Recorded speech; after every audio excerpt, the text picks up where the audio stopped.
masculine man, take one. Ooh, what makes a modern day masculine man? When you drink your liquor straight, a modern day masculine man. I pay all the bills, and I tells my woman the truth. Got my shit together, do what I wanna do, say what I wanna say. I won't bend, I won't break, you are not me, and I am not you. I kept it real, so now I can do what I wanna do.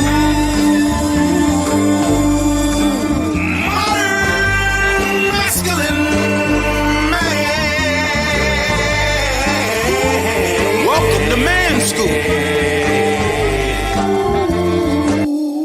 Welcome to the Modern Masculine Man Podcast, bitch. Woo!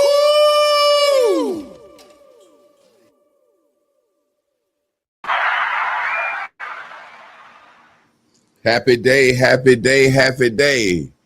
Let's sing that shit, Trab, for the fuck of it. Oh, happy day. Oh, happy days. Oh, happy days. Oh, happy days. Oh, happy day. When the wow. You must have came up. I came up in the I came up in the Baptist. We was a little more smooth. You must have come up in the holiness church. I learned that out Sister Act 2 right there. That's one of my favorite movies. That's the Sister Act 2 version right there. Yes, sir. Oh, happy day. Oh, happy day. When Jesus was. Hey, man, I'm feeling good, man. It's a beautiful day in the motherfucking neighborhood. Man, we got a good show. I like looking at it, but I don't like looking at it. I just looked at the flyer. You know what I'm saying? And before we get started, man, tell us something about your week, man. Tell us something good and tell us something that was needed to be thought about. You know, I ain't gonna say something bad. Tell us something good and some you had to process on. When we call it bad, we're gonna start to say I had to process on that shit. Yeah, real life, man. Today, man, I had a leadership training class. And it was so powerful to be trained in that way about leadership in work terms, but realizing how true leadership ascends past your job into every aspect of your life. Yeah, and just to, like you say, you're never too old or too experienced to learn, and to just be in a room full of like-minded people today, man. Yeah, and I feel good, dog. Say you learn some regular shit in some white man work terms. Now, when we come in here, we're gonna corroborate and collaborate. It's funny when you see that shit. When you talk about being crafted, when you see that shit put out in regular, not regular man's terms. When you see how they teach the regular man some shit, you being a supervisor, there's things that you're privy to them saying in the back room that they wouldn't say in front of everybody else, that they wouldn't want you to say to everybody else. You know what I'm saying? So you might know when overtime coming up. You might know when a motherfucker gonna get fired. You might know when this nigga, they said he ain't working no more. We ain't letting him work no more overtime. So it's funny. Like I always call myself the spook that's set by the door. Being a teacher, you have to be a master learner. And they teach you how to brainwash people, even when you don't want to do it. You know what I'm saying? That's a part of your curriculum. And they check up and make sure you're doing it right. You know what I'm saying? So it's an amazing thing to, like you said, at work, hearing something broken down in some plain terms. I meant some work terms that you got to give to the common man, and he don't even know what's going on. Man, you know what's crazy? Like you said, the spook that's sat by the door. And this ain't nothing deep. This real life shit that we go through every day. You see hero training in the back. I went to a training course really about leadership. Mm-hmm. So I'm able to just look at the structure of my company paying big money for this, to realize this how it works, man. And also know that the truth is universal, no matter how you say it or where you say it at. Yeah. And the truth's simple. It's manhood. It's Waking up every day with a positive mindset, knowing you have the power to impact people. And you know, you could take that very same training and give it to a group of a football team. You can give it to a basketball team. You can give it to a base. You can give it to a man that's down and need to get his shit together. You know what I'm saying? So it's that universal knowledge that we know all work. It's just about how it's presented and who think they privy to that knowledge. And one of the powerful things I heard today, man, is that only 10% of people truly got leadership characteristics and qualities. So I always say, each one, reach one, teach one. If you that one, we attract ones like us, man. We attract other ones. So when you think about being the truth, and those that's watching right now in the moment on the replay, there's a quality in you and me that they see in themselves. That's why they paying us some attention. So we rare, and we got to be the ones to truly understand it, to give it across the board, brother. And I'm just proud to be in that room in real life, and then be in my passion in Facebook world, YouTube world, sharing the moment with another brother who's also a leader in real life, man. This is a powerful day for me. Let me do this real quick.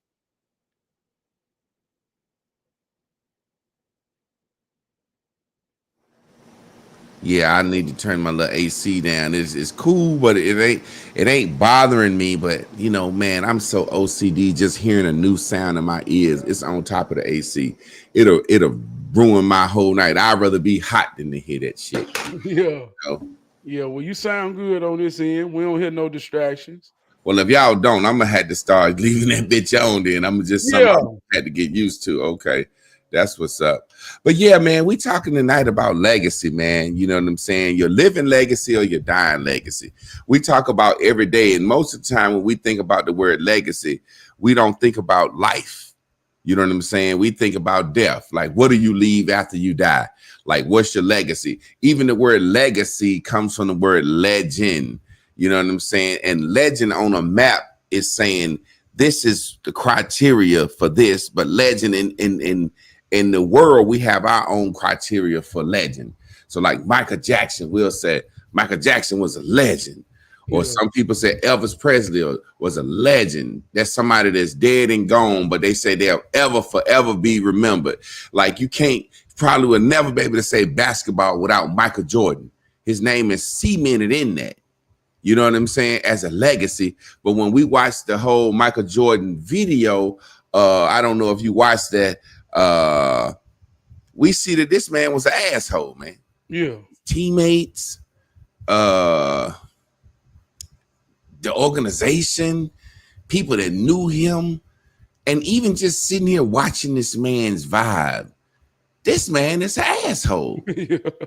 So when it's all said and done, your legacy can be the tennis shoe, the statue, one of the greatest basketball players ever. But while you're on earth, how you impacted people will last on too. That might not be as big as, you know what I'm saying, the statue or the sneakers, but it's some motherfuckers going around saying Michael Jordan ain't shit, or motherfuckers slapped me at practice, or wouldn't let certain players eat, just being an asshole for no reason. So when we get into legacy, we want to talk about what you leave when you die, but we want to talk about what you're doing each day. Each day, like right now, if somebody was to talk about Javon or Trab. So let me read it. I like to read. Redefining legacy. Legacy isn't just what you leave when you die, it's how you live now. Are you performing for the future or planting in the present? What you're doing daily. What are you daily passing on? How do people feel about you? Are you known for wisdom and peace, oppression, ego, and chaos? You see what I'm saying? So we're gonna dive into that, man. First, before we dive into the point, we're gonna talk about what we know people know legacy to mean. How do you feel about dying, leaving shit for your kids? Do you got your will plan? Things that I think about all the time that I don't think about. You see what I'm saying? I was talking to my wife today and we was having a conversation, and just so happened she said, if one thing my mama know is when she died, how she want everything done. I know that shit planned out, and her mama done told her, if I died, the damn shit is over here. Look in that drawer, and you'll know exactly how his old folks said to put me away. Yeah. Do we think about that? Do we think about our health? Do we think about legacy? Let's talk about that in that aspect first. Then we're going to go into, the flip side of it. Well, one thing about legacy, we all know when death comes to family, we see how people act a fool. Yeah. I hate to say that, but that's just the way it is. Entitlement kick in. People start falling out over the tangible things, the physical things. And I think most of the time when we hear legacy or what my mom and daddy gonna leave, we only think about something physical. And that's where we get so entangled in, I'm gonna just say it, bullshit. Yeah. The bullshit that we dealing with now that grandma gone. But I think the true legacy is what's inside of us. It ain't the tangible things. It ain't the physical things. Like me and you talk all the time. Well, I remember my grandmama said, I remember my granddaddy said, that's legacy. Something that you're going to always be able to go in your memory bank and make a withdrawal in a dark moment that can pull her baby or his baby through. That's legacy.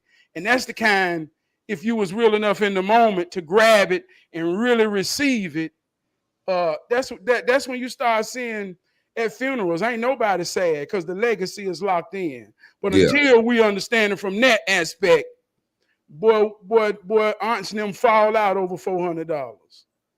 Yeah, man, there's a saying, a man is not appreciated until he's gone. I don't know if you ever heard that. When a man is laying in his casket, that's when we know by what people say about your funeral. I've been to funerals, sadly to say, some people in my family, and the pastor kind of, you could tell he dodging around saying this motherfucker won't shit. You know what I'm saying? I've had family members, uncles, you know what I'm saying, and cousins. What he damn near tipping around. Y'all know this motherfucker going to hell. You know what I'm saying? He tipping around this shit. And sometimes I look at like what you said, when I look at some of my uncle's legacy, or even my grandfather's legacy. My grandfather, he passed shit down, as far as land and whatnot, or whatever. But as far as being a hellraiser and passing that down, and a drinking spirit and a ass kicking cussing spirit that, as old folks said, he sired 6 sons, and all the motherfuckers was ass kicking cussing motherfuckers. You know what I'm saying? One of them still alive today, and he's always been the stable one that, regained the land for the family when my granddaddy made mistakes and, gambling shit. He's a stable motherfucker. He's a hardworking man, and he's always said, he live in Charlotte. So when I'm coming up to Charlotte to fuck with my Uncle Buck, and I'm gonna fuck with you. But he's always said, man, he wanted his mama to have something. And it's funny because mama was supposed to give him some, but he always was like, man, I work so hard. I can't let my mama have nothing. And I remember talking to him and asking him, you work so hard, and, you're building your empire, and you work so hard your whole life to get this land back for our family. And, when my sister wanted to build a house, he broke her some off. I don't know if I'm telling too much family business, but shit, it's just real life. And he broke her a piece off. And I asked him, I was like, why you do that, and why you move like that? He said, man, I just want the family to have something nice. Like literally, he said, and I said, break it down. He said, man, when I come home to see my family, I don't want to be staying in no raggedy shit. You know what I'm saying? He remembered the big house that the family lived in before it burnt down, just like everybody in the family come home and, partake in the holidays and stuff, and everybody stay in this house. And now my sister's house is that house, kind of, as they say, inadvertently, and ascribe status. She's the new big mama of my family. And he set her up to do that, be in that position. So, man, I just remember, and I know I'm being long-winded, but you said something that really triggered my thoughts. I hadn't even thought about legacy, how much shit I say, grandpa, my granddaddy. You know what I'm saying? My daughter coming in here now, my granddaddy said, but I just remember being at a couple of my uncle's funerals. They died early from hard living, drinking, liver cancer, lung cancer. And I know the pastor knew them, but he was just say shit like he was a funny guy. Y'all know he tripped out. It was nothing he could say good about my uncles. And I just remember feeling like, damn, motherfucker, you all but go on and say they going to hell and you can't figure out no shit to say. You know what I'm saying? And he could tell time now. That motherfucker could tell some time. You know what I'm saying? Figuring out some shit to say. But go ahead, man. That right there touched me. Well, you know, and let's say this too, even in the most purest context of legacy of leaving somebody something, listen to me. That is simply an insurance policy. That ain't no deep, you thinking you got, that is an insurance policy. So if you true about it on that level, if you got a job, it's in your benefits. If not, get you an outside plan, something you can afford to assure that you will leave your children or whoever something. That ain't deep. Let's stop making it seem so mystical and unattainable or a white type of thing that black people ain't got access to. I want to say it in that manner. Yeah. But on the flip side, my granddaddy told me one time, and I always say it was a story about how we lost land, right? My granddad had a brother-in-law, which was my grandma's brother.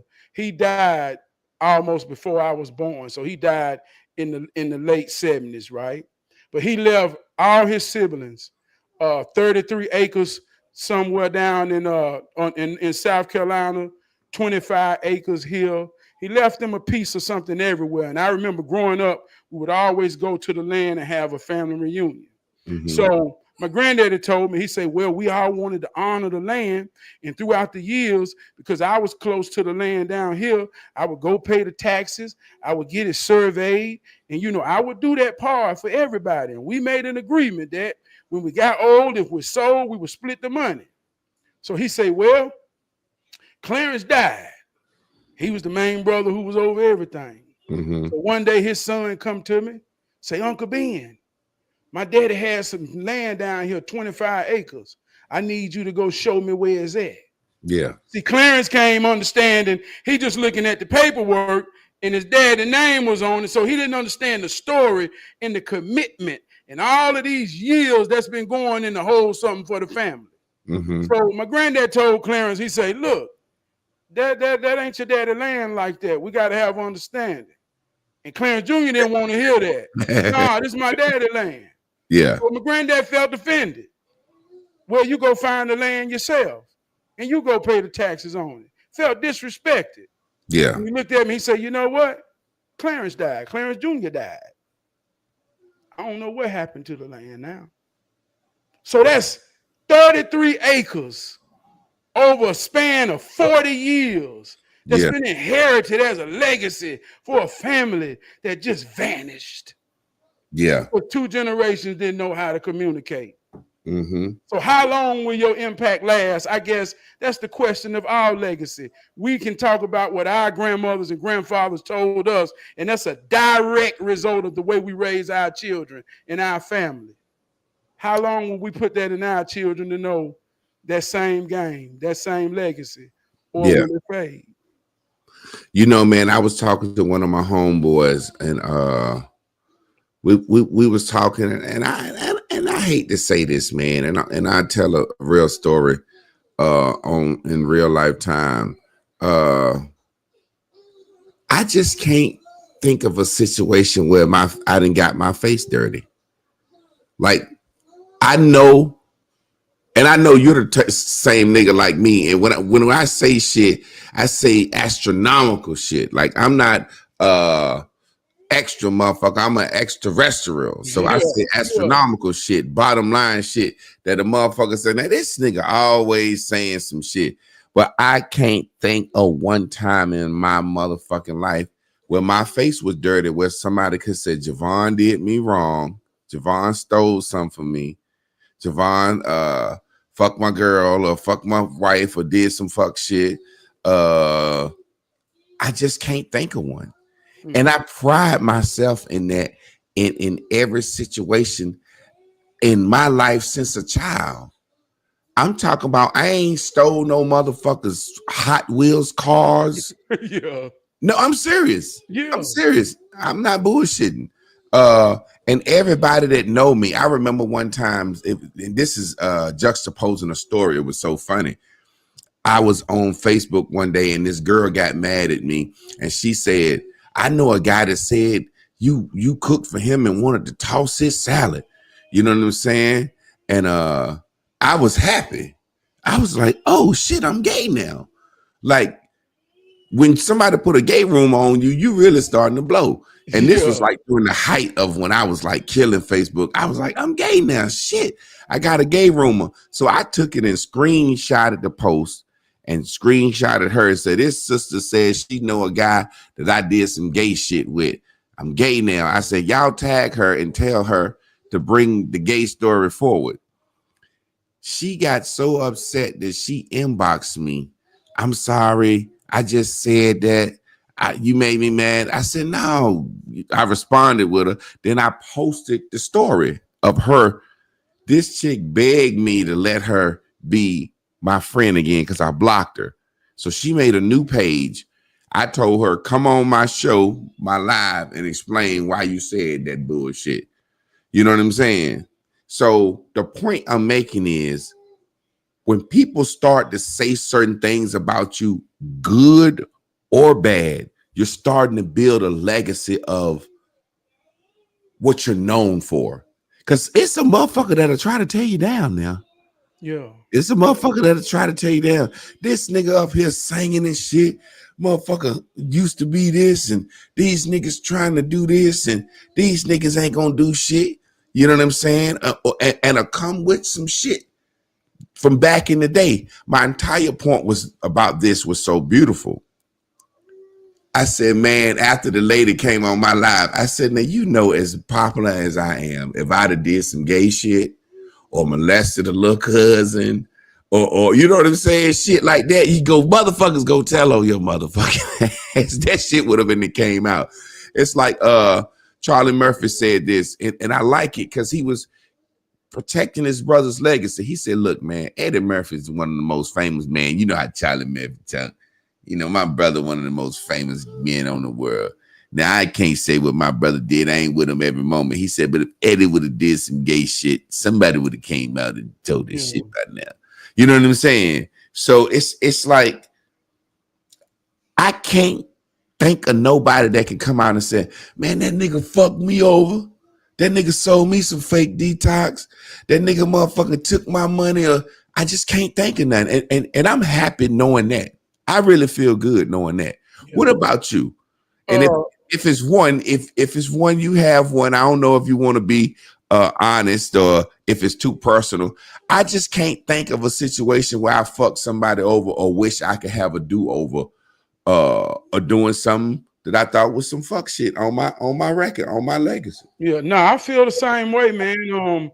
I don't stand here confident and speak to the world in the posture of a hero for nothing. I talk integrity. I stand on integrity. That's who are you when ain't nobody looking. I stand on that. So that's the characteristics of what I am. But I also want to say, like you said, legend. That's the root word of legacy, right? Yeah. When you're a legend, man, it's about the impact you make. Simply.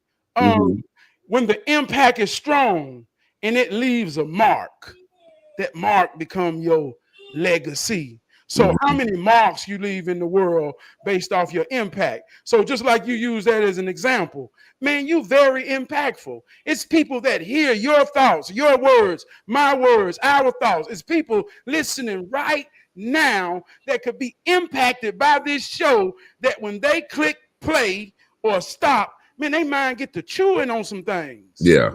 And swallowing something that makes them whole or help them. So that leaves a mark and an impact. So we become a part of a legacy. This video could be shared thousands of times to be a mark and a legacy. And the reality is, we're building a pyramid, one brick at a time, one show at a time, one mark at a time. So I believe it's very practical. And my point of breaking it down like that, man, I really want people to understand, ain't none of this is deep. Every day we impact somebody, man. Every day we impact someone. And if you don't think that you impact someone, then that's a self-evaluation moment. But I don't think nobody paying us attention is there. So the impact, that's legacy. You can change somebody's life just like that. Sometimes what I learned today were not even words, just the body gesture, body language, expression, a notion. That's how you build a legacy. I want to talk about the side of legacy that a lot of men don't address. Our impact and influence. Kind of difficult subject for me. Because I've tried to always mask and hide my things. I'll tell you a story of what I'm saying. Now, when I say I don't have a stain, we talking about deliberate shit with adults. You know, like in the church, they said sins of commission and omission. Some shit you committed. You know you committed that.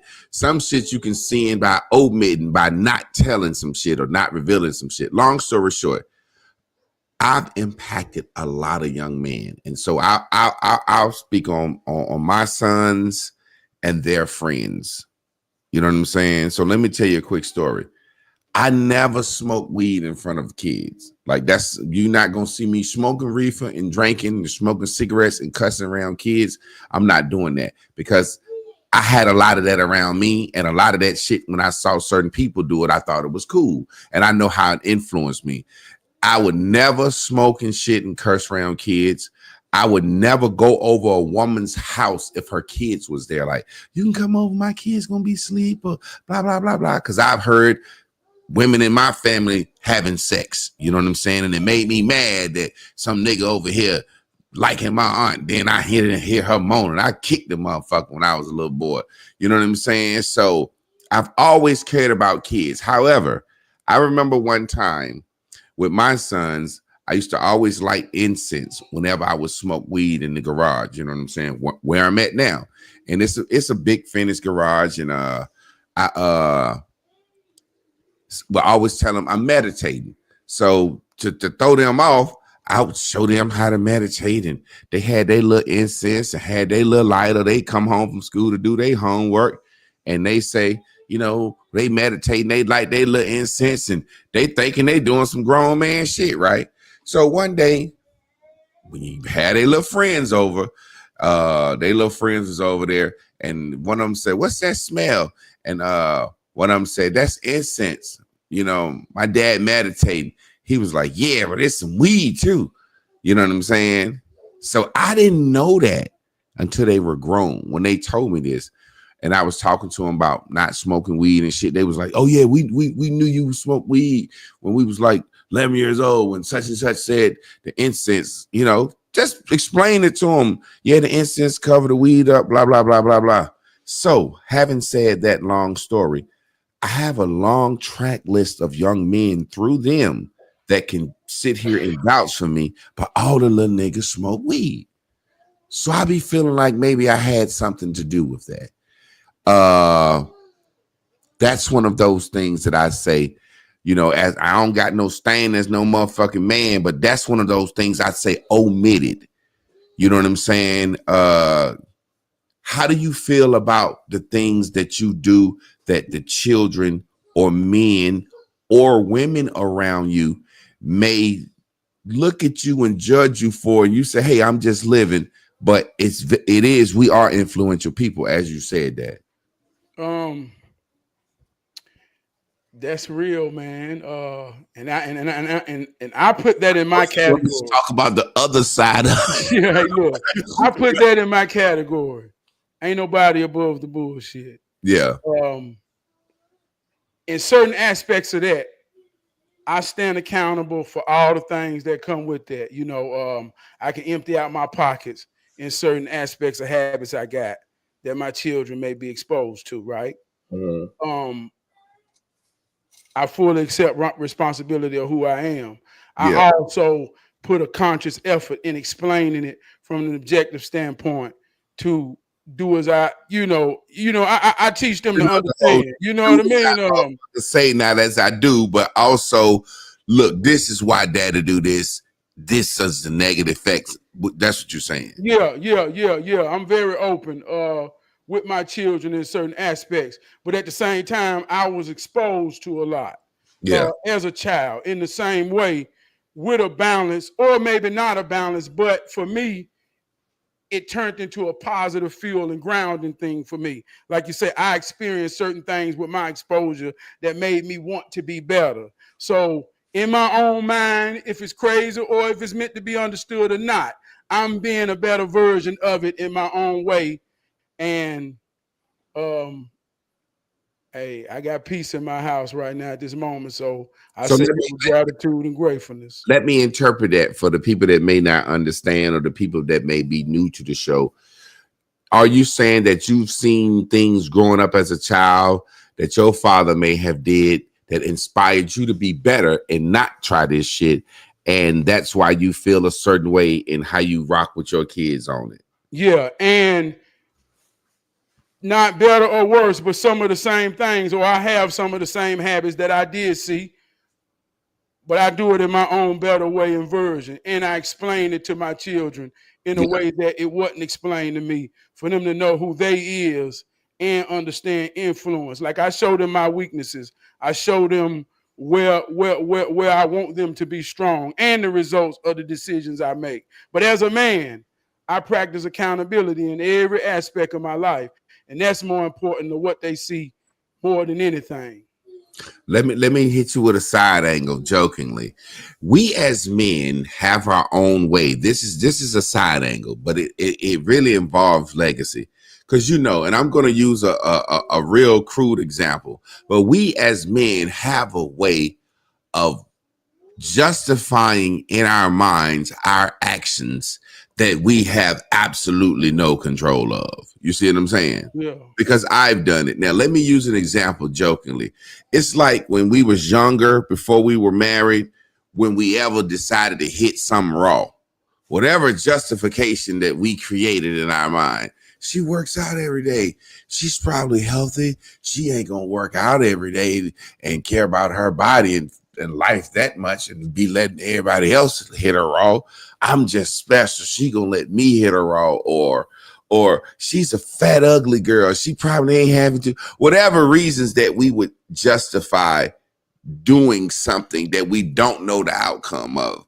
And I know in my dealings with my legacy, I guess that's how I've looked at it. Yeah. In my own way, I've justified certain things and how it could appear and say, well, hopefully this. I'll give you a perfect example. This is a perfect example. Golden Corral just was tore down and reopened in Durham today. I mean, yesterday was, and I love Golden Corral. And today I took my wife. I'm in there and I'm chilling. I see a kid that I used to work with at a group home. Motherfucker look older than me. You know what I'm saying? So head ball, got on a work uniform. I said, this motherfucker working hard, and I'm proud because I said this motherfucker, one of them niggas I thought was gonna get killed early or go to jail, like just being real. And I would tell him, boy, if you don't change your shit, you know what time it is. So when he walked by, I threw the peace sign up at him. He walked over and I'm sitting down with my wife and my daughter and I go to shake his. He talk about, man, stand up, Clark. You got to stand up, man. Give me a hug. You know what I'm saying? And it's a real moment. You know what I'm saying? And as I hug him, you know what I'm saying? He like, look at my wife. He was like, yo, your husband. She like, I remember you. He was like, for real? She was like, yeah, you come by. I used to bring him by the house, let him cut the grass, do stuff in the garage, take him to church. They like my family. And he was like, yeah, I got 6 kids now, man. And then he like, I know, Clark, you done waited till you got this certain age to have a child, blah, blah, blah. So we having a grown man conversation. So he telling the guy he with, like, this guy right here, man, he helped me do this. He did this, and everything was so da. And then he was like, but man, he used to be hitting that tree, man, and he got me on that tree. I said, boy, stop lying. I ain't get you on no damn tree. He was like, Hawk, you used to come to work. I can tell you was blown, man, but you was a good dude, so I ain't look at it like that. Da, da, da, da. And it's literally like in my mind, I'm saying all that. I got my Axe spray. I got my Visine before I go in there. We hoop everything. I don't look like no lazy motherfucker, but he like, of all the things he said, he attributed to that like, yo, yeah, he's always smoked that tree. You know what I'm saying? I still hit that tree clock and laughing like, then he like, I got that. I said, no, I don't need no damn weed from you. You understand? But it's like in my mind, I had made up my version of why I know these boys is gonna love me, and I'm putting some good in them. And like I said, that's something I'm harping on because I was looking for something, but it's not looking for something. It's just something I've always felt. And after I had said that about me, you know, my face is stainless. My ego inner people don't realize your ego ain't always to hype you up. Your ego will pull your ass down too. My ego was like, yeah, you stainless, but you didn't goddamn misled some kids, nigga. So tell me what you do. You know, like when you said justifying it in your mind, and that's why I started off. I say this one of them ain't nobody above the bullshit. Yeah, I know. But the bullshit will make you better if you're real enough to deal with it. And that's simply saying everybody got a thing, man. I don't understand. Hey, look, regardless of what it is, yours could be Michael Jordan's, yours could be anything, but everybody got a thing where it kind of pull on their discipline string. And you kind of know you don't need to do it, but it's some type of dopamine that make you feel good. And don't focus on the thing, focus on the principles of it. So whatever that is, we'll justify it. And that's just how we deal with bullshit. But I ain't shame of mine. That's the point. I ain't shame of mine. I may could be judged for mine, but I'm not ashamed for mine, and I stand on my square. And ain't nobody got to understand that but me and my wife, regardless of what that is. So I guess it's kind of, what's understood don't need to be explained, and it comes off as being justifying it when you have to explain it in a way that you ain't above the bullshit neither. What the hell? You see what I'm saying? So I know what you mean. Me, I always say, man, I don't have no regrets. Everything I ever did in my life, if I go back and look at it, I was praying. And I got a little joke, and people get mad at me. I got a little song. Whenever I'm finna do something, and I know I want to do something, I always say, well, I can't ask God to help me on this. So I said, devil, I need you to do what you do. Devil, I need you to come through like you do. Devil, I need you. Now imagine me as a young man. My mindset has always been like this. Imagine me as a young man leaving the strip club and talk to some strippers and then guaranteed them, I was always sharp. You know, I see the girls come in. Once I talk to one of them, they come in Wednesday and they strip Wednesday, Thursday, Friday, Saturday, and Sunday. By Friday, if they do coke or anything like that, they just snorted that shit up. You know what I'm saying? So I would be like, y'all need anything? You know, just saying shit, thinking I'm smart and fucked around and struck like, yeah, we need some coke. You know what I'm saying? So I'm like in college, riding around, looking for some coke. And I'm saying to myself, Lord, I hope I can find them some coke. I hope the niggas that sell me the coke in this city that I'm not from don't rob me. You know what I'm saying? I hope it's some good coke too. So I'm sitting there saying, oh, Lord, Lord, Lord. And then some of you said, boy, you can't ask the Lord to bless you in buying coke for strippers that you trying to turn out. So then some just came over me and said, well, devil, look out for a nigga. And that's why I've always been like I am. I don't have no sadness, remorse. The point of making everything I've ever done, I was hoping, wishing, and praying that shit happened, whether it was something that people think is good or bad.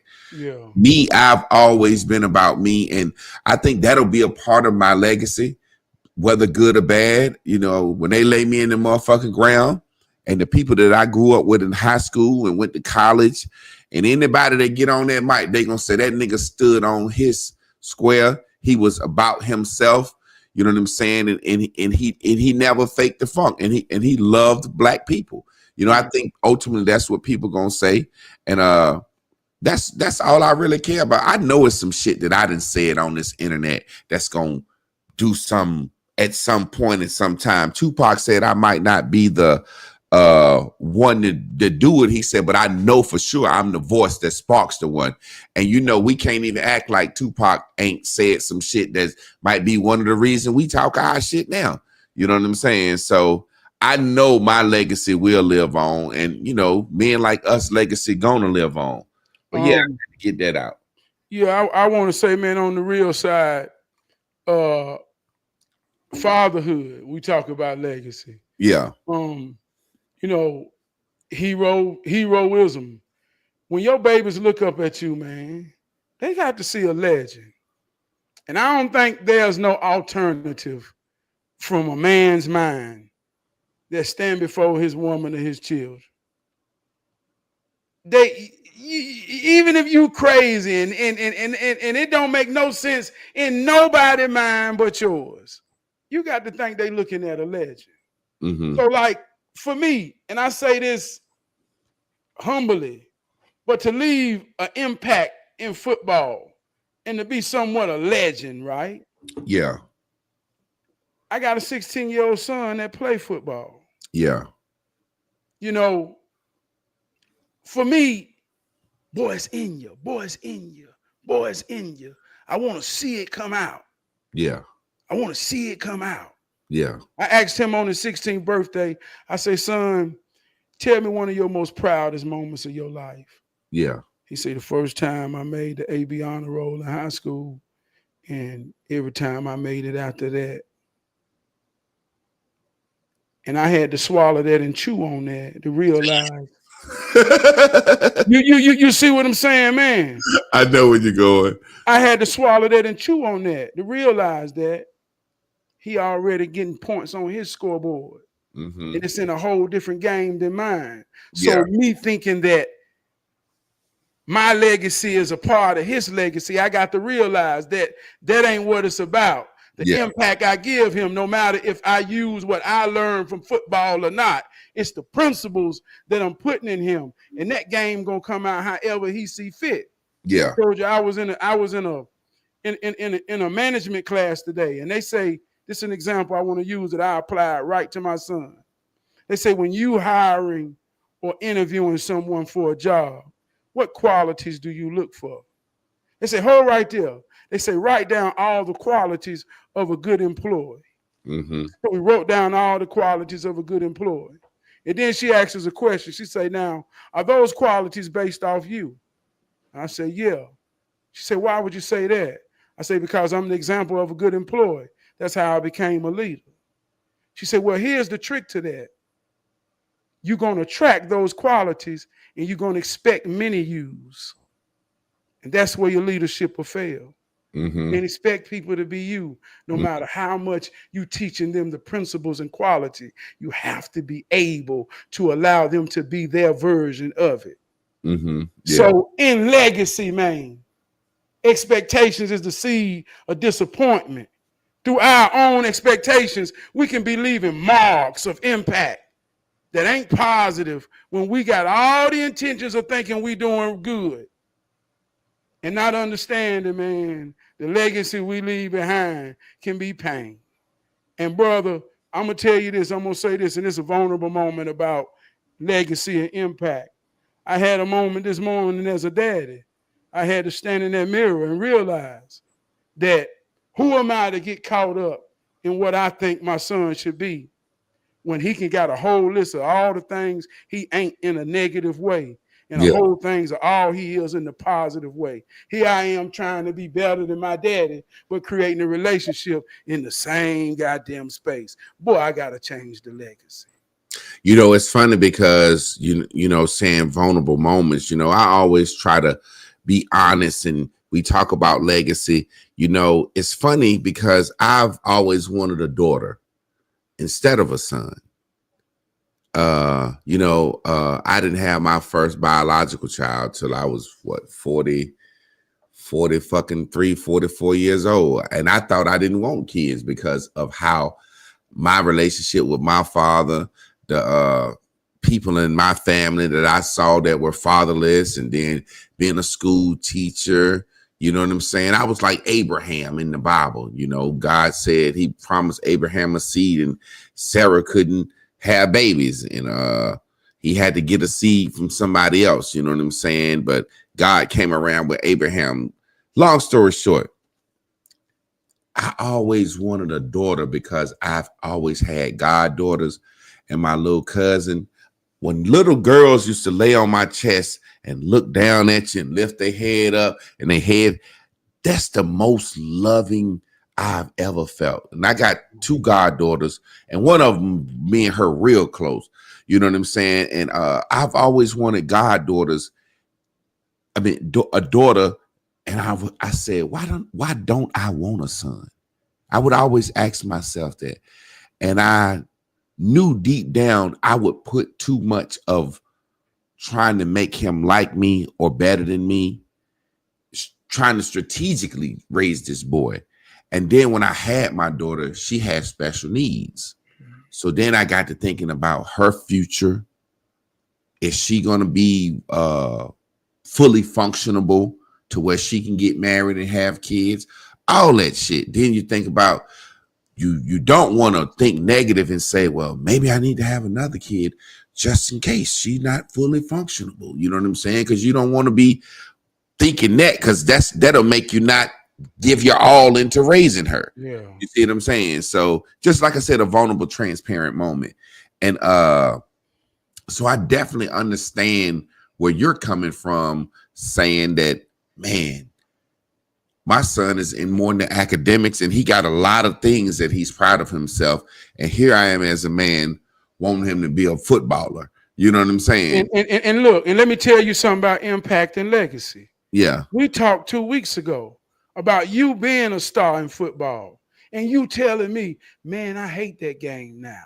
I look at what that game did to me. You told me an impactful story months ago, maybe a year ago, about a play that changed your life on that field, being dominant. So you're shaping my legacy. I'm developing. One of the things I tell my son, man, is this. I got a 16-year-old son. It's two things that's truth that I want him to understand. He ain't never, this is his first time being a teenager. And this is my first time being a teenager's daddy. Yeah. We in the game, son. You're the hero I'm training.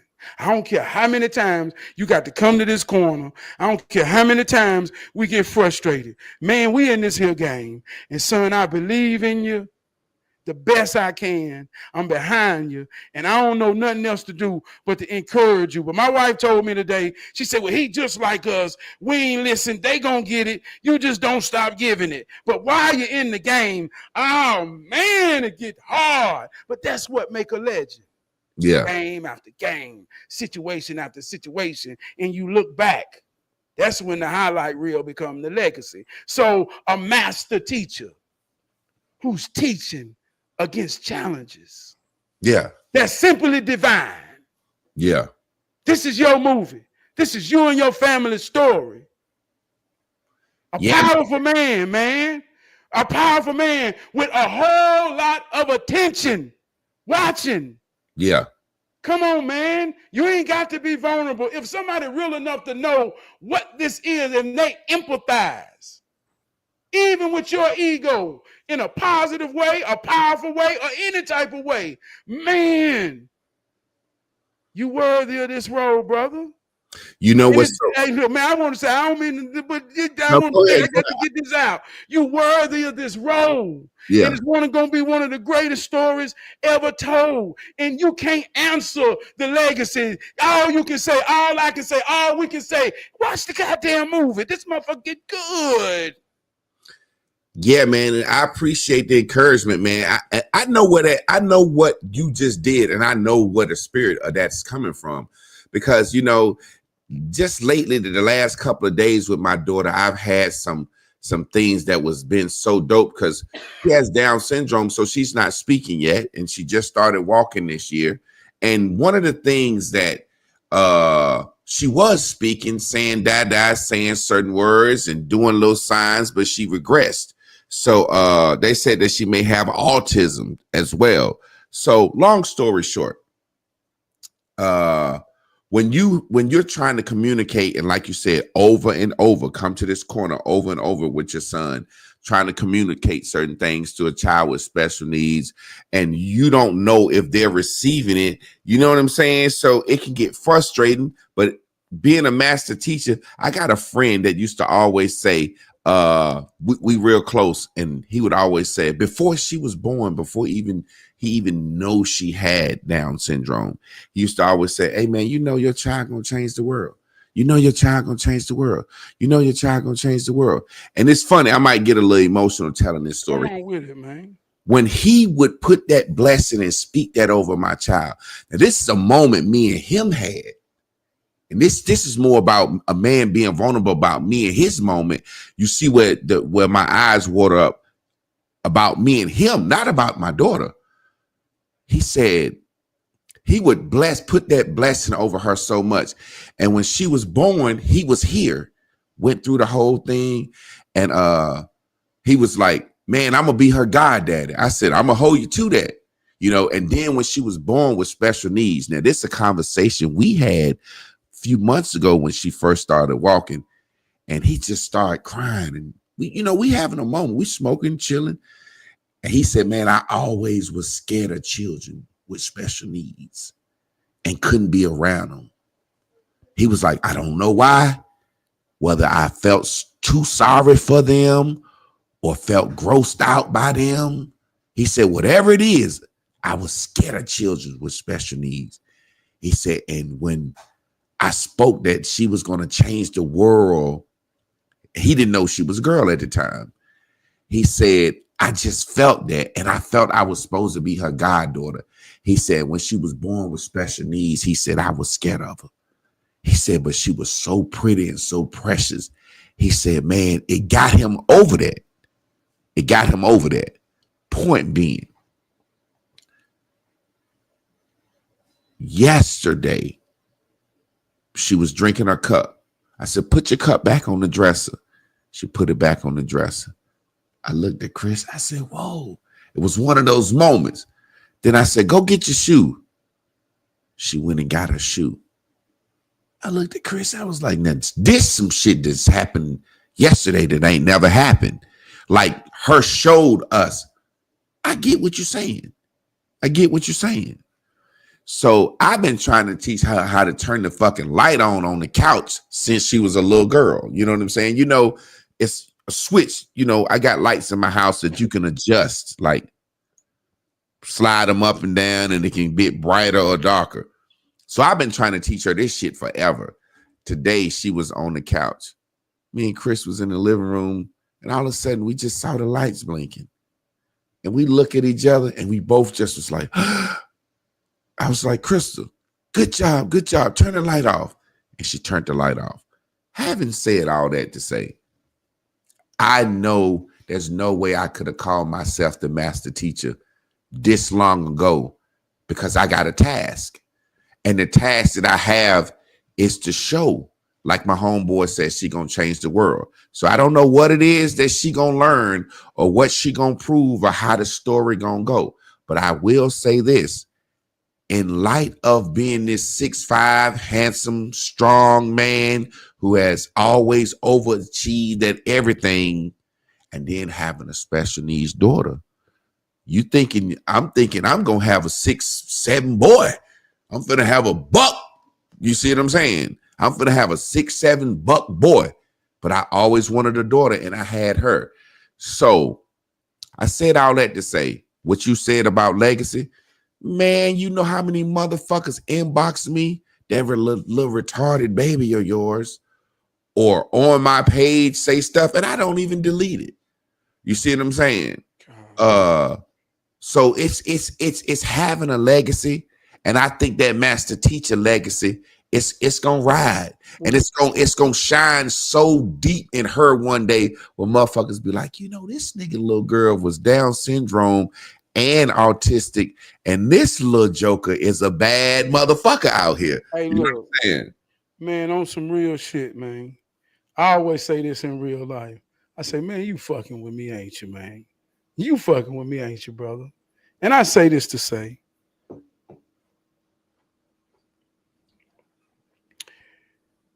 you was doing bells and bubbles one morning, right? How long it's been since you was doing bells and bubbles? The last time I did it, she probably was about 1 or 2. Yeah, Okay, two and a half, maybe 3 years ago. okay. Well, I want to say, and I don't think she was. I don't even think she was born yet, dog. This how real this is. This how real the moment is. This two brothers talking. This ain't for no show. And I want to say that disclaimer. This ain't no motherfucking bullshit. This on real shit. Yeah. I remember one morning I was in the shower, brother, going through my motion one morning, and I had bells and bubbles playing, and I'm in there and it's playing like I say, and I hear myself, and I'm thinking my phone fucked up. So I'm like, God damn, he finna talk about something else. And you was playing my video. I said, God damn, he playing my video. And it was about a video I did about telepathy is real. Mm-hmm. And I talked about it as a father, this real life shit. I talked about it as a father, man, who had 2 infants who couldn't talk, staring in their eyes, asking myself in my soul, how can these babies tell me everything they telling me? I mean, they would sit there and look at me, and I knew when they say, Daddy, I'm hungry, Daddy, my diaper wet, Daddy, I want you to lay down, let me put my head on your chest, and I want you to pat my butt to the illest beat you can make, Daddy, on my butt so I can go to sleep. That's crazy. I remember that. Man, they told me all that. And I talked about a story about a man. You played this. It's the first video you ever shared of mine. Yeah. This is an honorable impact on me in my life, in my movement, in my message. I said, that's my brother. But I talked about a man named Reese who couldn't talk. And I sat there with that man every day after he cut my yard for an hour and just let him talk. I ain't understand nothing he said, but I cared enough to try to at least simulate his body motions to let him know, man, I hear your soul, Reese. So I said all that to say that impacted you way back then. Yeah.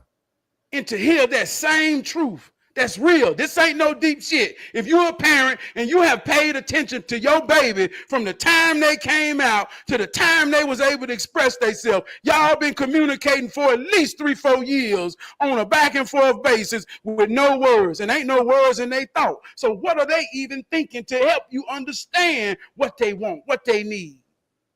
That's power. So for you to have this extended ability, see, it can be a gift if you look at it. Yeah. I told you I was in training today about communication. I'm talking about some work shit. I work with Asians, Mexicans who can't speak no English, but depend on me to communicate. This ain't no deep shit. So you're getting something powerful in a way that when that time comes, because it's coming, boy, you're going to cherish and understand the power of truly being a master teacher. And she giving you something that very few in the world get to understand, brother. And that's how to communicate with your baby soul. And that's what's wrong with babies out here now. You can be seen to seem perfect. Yeah. Can't nobody understand their soul. And they know how to talk good. The funny thing is I've worked with people with special needs before, and I've always enjoyed it. And I told Chris one day, I said, what if I have a special needs child? She said, why would you say something like that? I said, I don't know why. It's just in my head. You know what I'm saying? And she was like, I don't think you should say that. You know what I'm saying? So it's a situation where when it come down to it, when you was talking about everybody got they how do you say it? And I'm gonna use a scripture from the Bible. You said everybody got their vice, everybody got their thing. You know what I'm saying?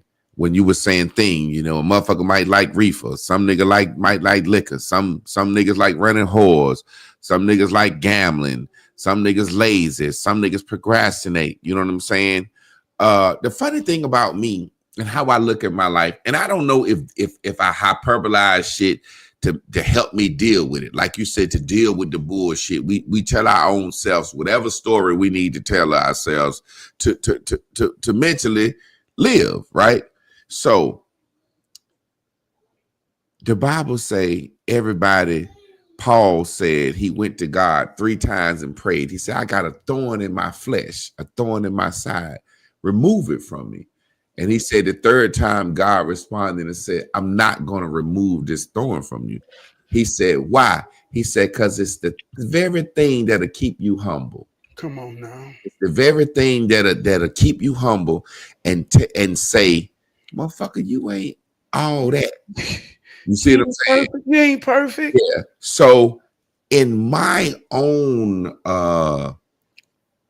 what am I trying to say? In my own analysis of that scripture, that's what she is for me. She's that thorn.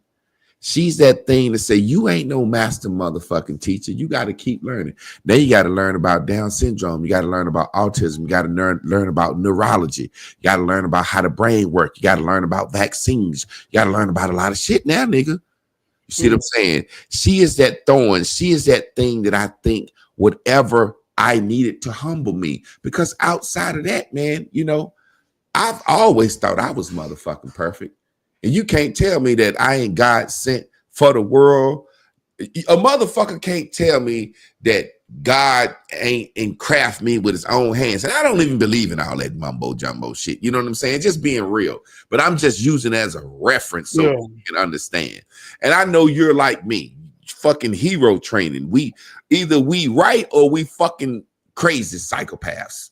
You see what I'm saying? You know what I'm saying? So I feel like God or the universe or whatever the fuck you want to call it, the cosmic slops, hand fucking picked me and come on now, made me to do what I was supposed to do. And I never had no children in life. You see what I'm saying? And one day some spoke to me and it said it's clear as day. If you don't become a real father, you're not going to know the experience and you're not going to be able to be the witness that I need you to be. Seriously. Yeah. So I said, okay, told my wife, well, I got to have a child. And in that, oh, this finna be motherfucking the second coming of Jesus Christ, my child. And then here it is. Bam. All right. What you going to do? Special needs. Okay. Humble yourself, nigga. You not perfect. This is something you can't motherfucking control. Because you know, and I'm not, she is perfect. She is exactly what she's supposed to be. Don't get me wrong. What I'm saying is the thing that a person can say, yeah. I needed that for my life. I know this because outside of her and how I feel about myself, and what I've done and what I know my mind is capable of, nigga, I'm the nigga you can't crack on. Like in school, you know what I mean? Like not being funny. I know that this is a reason. And that's why I celebrate it. Because when I said crack on, when we was in college, we would be places and whenever my friends would try to joke or crack me, the girls would kind of look at them like, what you doing? This nigga tall, he handsome, he just cooked all the fucking food, he DJing, he funny. You can't crack on this motherfucking man. Like you make yourself look stupid trying to make me look bad. You know what I'm saying? That's how it's always been. So when I said ego, arrogant, cocky, arrogant motherfucker, that's who I am. And I'm still like that, even with her, because I feel like now I got to show motherfuckers I am really the master teacher. You see, everything, like they say, what's the saying, works out how it's supposed to be. You know, you gave a list about all the things you had to learn. And I heard my daughter say that after you got through. My daughter said, do what my daughter say, and do, and did. Mm-hmm. Learned all that, didn't you? or learning all of that, ain't you? And Mm-mm. finna be bad with it, right? Yeah, Well, yeah. and do and did. Whole new mission. A whole new. Hey, look, Yeah. you're finna be a whole neurologist. You see what I'm saying? Mm-hmm. But when you talking about a legend and his legacy, right? You one of the ones, dog. And in your mind, in my mind, in others like us, humble ain't a good thing. Mm-mm. And I tell any young man, don't you ever wake up and think or feel you got to put yourself in a box of being less important for anybody, anywhere.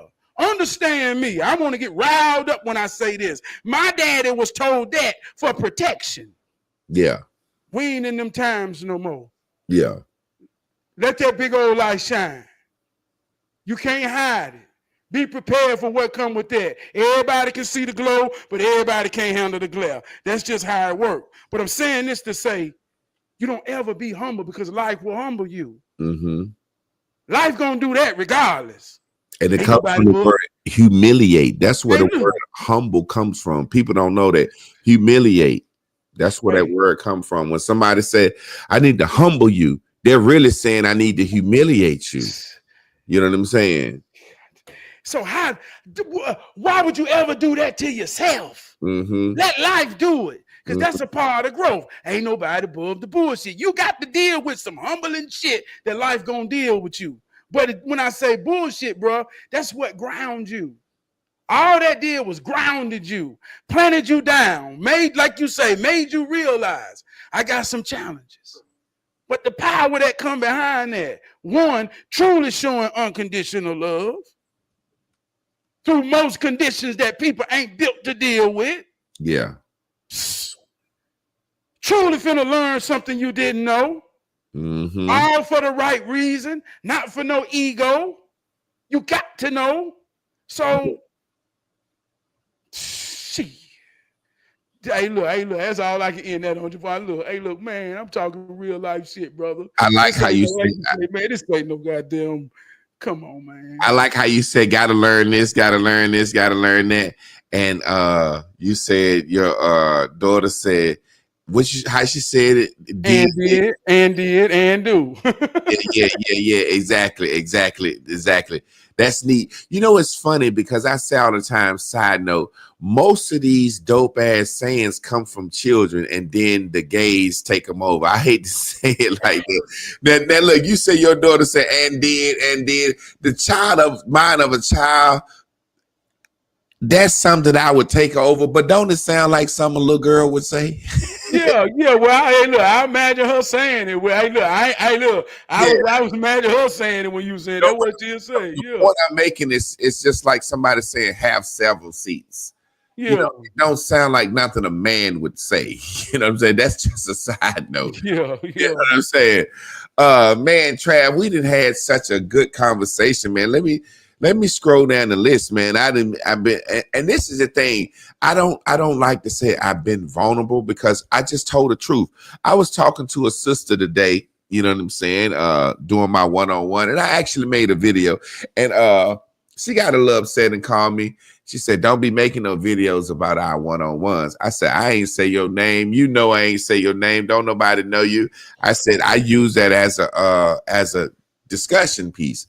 But the point was, she said she have a hard time being vulnerable. She have a hard time letting her walls down. She has a hard time opening up, right? I said, well, according to you, you kind of promiscuous. I said, so what's more vulnerable than a woman bending over, let a man look at you in your inner parts from the back with the light on and hump you?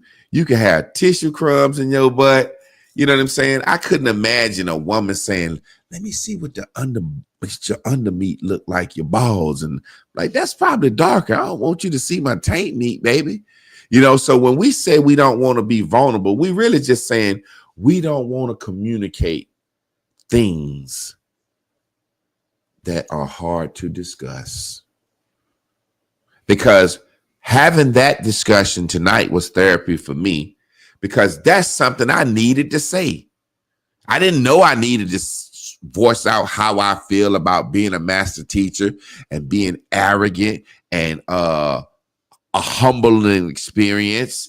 And now I'm a neurologist. I didn't know how deeply proud I was of the last 2 days of what she did.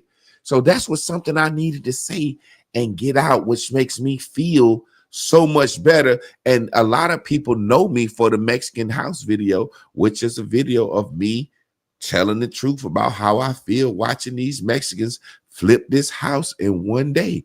So I think my superpower is my ability to make stuff plain, and my ability, it's like Christ. Christ is the light. You said something so dope. You said everybody can see the light, but everybody can't take the glare. That's some dope shit. And we're Christ, and we're lights, and we're the guide. But sometimes people get upset. Sometimes people don't understand the sacrifice. I feel like I die for people. I get up on that cross and I tell my truth and I show my vulnerability and I communicate well and I die for people. And some people are going to say, you know, if he can do it, if God or the universe made this big, tall, handsome, intelligent man, a man that could sit down and humble himself, using that word, you know, because that's what people, you know, like, you know what I'm saying? If I could sit down and expose the truth and my weaknesses, anybody else should be able to. It's like I grew up liking Muhammad Ali, and I always felt like, man, this guy's the heavyweight champion of the world, and he could sit down and show his weaknesses. You know what I'm saying? And like with hero training, ain't no motherfucker calling himself a hero when he training heroes. You can have on a polo shirt. You got a logo, a hat with a logo on it, a shirt with a logo on it. You know what I'm saying? So like minds attract. But even in saying that, it's like I said, a lack of a better word, humbling to even share your platform. You know what I'm saying? Because you got people say, hey, man, that nigga Trav, he did so, man, y'all going to the moon, or man, you done linked up with the right person now. I'm like, motherfucker, I was a man before Trav. What you talking about? Like, y'all, Trav gonna make your show go to the moon. You know what I'm saying? Yeah. So it's and even having my wife up here on Mondays, and then with Carla, you know what I'm saying? So man, it's a beautiful thing just to be vulnerable, and I don't even call it vulnerable. It's like people act like you telling the truth about a situation. It ain't that deep. Like you just motherfucking, you get what I'm saying? Like yeah. Well, you know, let me say this too, man. I don't come on here for no other reason to be genuine for an hour and some time with my brother. What comes out of that? What comes out of that? I ain't on here trying to be. Yeah. I ain't no podcast nigga. I ain't no nigga trying to act like this. Man, I got a family. I got land. I got everything that a man got can be in place to complete him. I'm in position to maintain and hold some shit together. Yeah. That ain't lightly, brother. That's carrying a mighty load in 2025. So I don't give a damn about what you think it got to look like. I respect any man who got all the pieces of the puzzle and trying his best to hold them together, man. So we come on here as that, hoping to leave a mark on somebody that can impact them to help them fight their fight. I don't know what nobody else come on here and talk for, but that's what I come on here for. And I know that's what we do. Man, it's a beautiful thing because the more you learn these apps, I just want to say something real quick. I didn't realize I can look. Last night it was beautiful because I think we got up to like 22 people and we had 22 likes. I thought that was so dope. And then certain nights you have 100 people, 200 people, and get less likes. Like tonight we got 115 people with only 10 likes. So as far as legacy, I wanted to throw that out there about the measurables.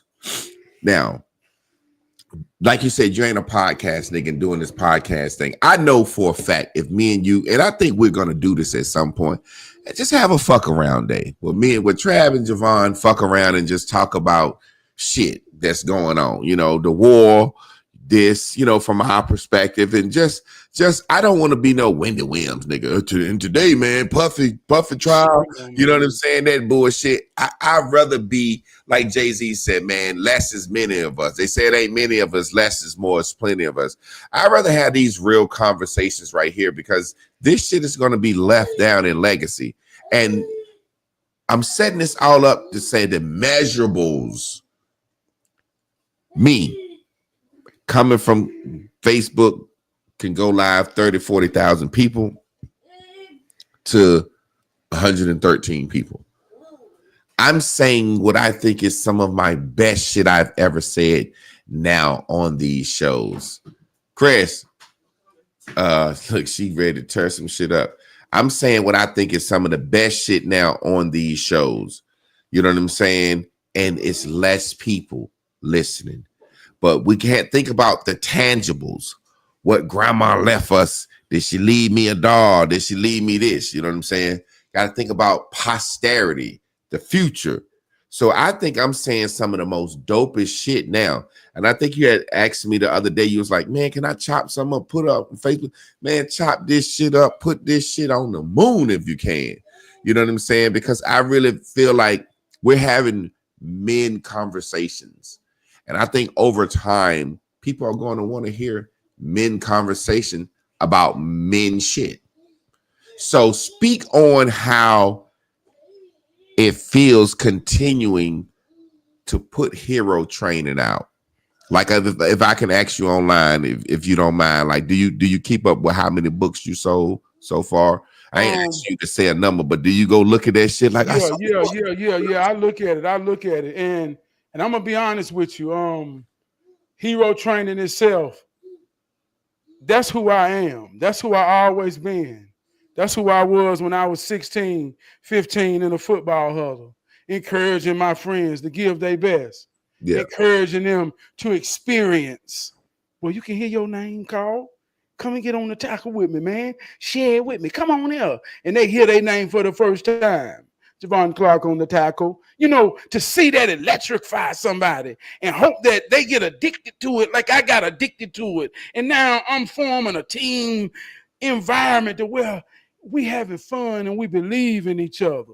So this ain't something I'm trying to be. This is who I am. It's authentic. You know what I mean? So I get frustrated. Everybody get frustrated. I got a friend that say, man, you ain't got to prove nothing. The last show we talked about proving. He said, man, that was so powerful, the way y'all expressed that, because I be telling you that every day. But it's like I still feel like I got to prove it. So no, I ain't gonna never have enough hero training out there. I ain't gonna never stop talking. She must want to be on the camera before we get out of here. But you want to be on the camera with that? Yeah, bring on. Cause she don't never come in here when I'm doing my show, and she is just in and out. I'm like, Chris, come get her, cause I got a lot of. She feel the vibration. The vibration. I got cameras talking powerful. Like, don't knock this shit over me. Like, Daddy don't want to fuss. Come on, Rat. Look, she grabbing the light already. You're gonna have to just put it in my lap, because you know she grabbed every damn thing. Yeah. Mama, before we get out of here, just stop grabbing stuff for a second. Come here. Stop grabbing stuff for a second. She can't hear me, can she? She can't do it what she can hear us, can she? Stop grabbing stuff for a second. Yeah. Say, hey. Change your mind. Yeah, she changed her mind. Look at her. You know, all kids. Look, I sometimes I be saying shit like normal kids or regular kids. It's like all kids, and you be like, show them that little shit you can do. They look at you like, man, I ain't finna do that shit because you want me to do it. You know what I'm saying? Hey, so, look, from what I saw, all she wanted to is affirm she got access to her dad. And she happy now. Look at her. She just wanted to know she had access. Yeah. That's all she wanted. And look, and coming in the garage, like I said, when I'm doing my show, naturally, I'm always got the door shut. Hold on, boo. That's heavy. Then when I'm doing my show, naturally, normally I always got the door shut, so the door open tonight. So she out and about, and she coming in here. You gonna go with Mama? You gonna go with Mama so I can finish? Come grab her, Chris. So I'm gonna get a lot of camera time soon. Yeah, man. Man, I've had a great show. I've had a great night. Let me check some out real quick. Trav, look, man, I don't know if you own X. Most of our views come from X, so you got to get on X, man. Twitter. Okay, yeah, I'm already on there. Oh, okay. So Twitter, we thank y'all for tuning in. Twitter, y'all share. You know what I'm saying? I'm getting newly familiar with Twitter, but I really appreciate y'all. I appreciate y'all out there in IG world, out there in Facebook world, out there in YouTube world. Y'all can share this. If y'all like this, share it. You know what I'm saying? Let the people know. Every Monday, Tuesday, and Wednesday, I got me and my wife up here for Marriage Mondays. We talking about real life, real love situations. I got me and my guy Trab up here. We talking about real life, real love, real self-improvement. Me and Miss Carla, we talking about real life, real love, self-improvement. And really, you know, all of us have our own thing. My wife's mission is the total woman, you know, journey to a total woman. Carla's a life coach, self-improvement. I'm Bears and Bubbles, Travis, hero training. So it's kind of like I got me a group of superheroes that care about the same thing. And everybody got their own pedagogy of how they teaching it. And that's what I like, you know, the road training. I love the idea behind it. I love Miss Carla. I love what my wife is doing. It's like we saying all the same thing. You ever looked at notice that when you read the Bible, when you read the Sanskrit, everybody, as much as I hate to say it, and if everybody was dumb or not, everybody said the earth is sitting on a foundation with a fucking dome on the top. Every culture said the same motherfucking thing. You know what I'm saying? I got my own reasons. I think the earth is a bowl, like literally like a bowl. So it looks like a circle. You know what I'm saying? It looks flat too. If you look down in a bowl from the top, from a top view, that should have looked like a circle, and it'll look flat too. So it'll have the curved edges. But you know, the point I'm making is like every culture got its creation story, and it's kind of like hero training, Bears and Bubbles, Carla's coaching, my wife's journey to the total woman. It's all the same.